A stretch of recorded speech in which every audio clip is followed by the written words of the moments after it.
Hi, Mr. K, and this is how to get through the second half of Stage 3 if you're speedrunning Contra casually. Best tip is don't imitate the strategy that Heidman uses in his 1011 run. There's a little bit more consistent strategy you can use that's still pretty fast. What you're going to do is, I'm talking about the part where it's just before the bridge and the climb up to get to those cliffs. So we're going to do few jumps. We'll get here, neutral jump up, shoot down, and collect the barrier. I'm going to go through it a few more times. So jump straight, pause for a bit, jump a little bit to the right, shoot down and grab the barrier. I'm going to go through it a few times, pause for a little bit, grab the barrier. A few more times. You can even cut it a little bit closer if you want. So you can see it in slow motion. So I'm going to jump up, shoot down.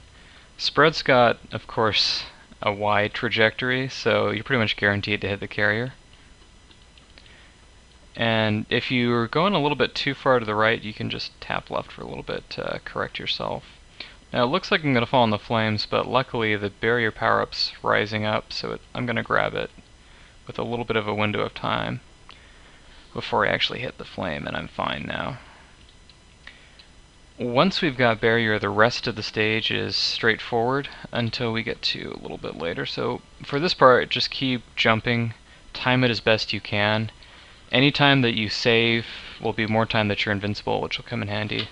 So here, this is the clutch part.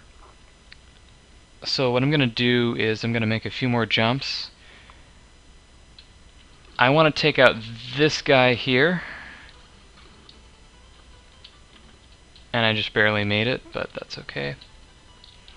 The reason why we want to do this little maneuver here, getting the barrier, is because we need those last few frames, we need those last few moments of invincibility. We want to stretch it out for as long as we can because of what we're going to do here. So one more time. I need to have a little bit more barrier so I can take these exploding shells here.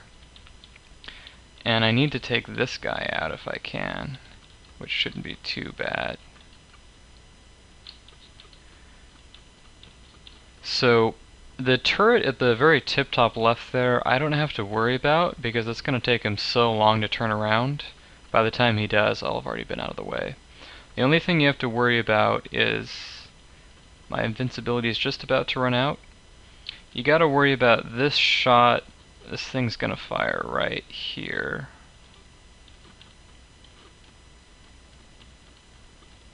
If you make it to here, you're fine. Go through that a few more times here.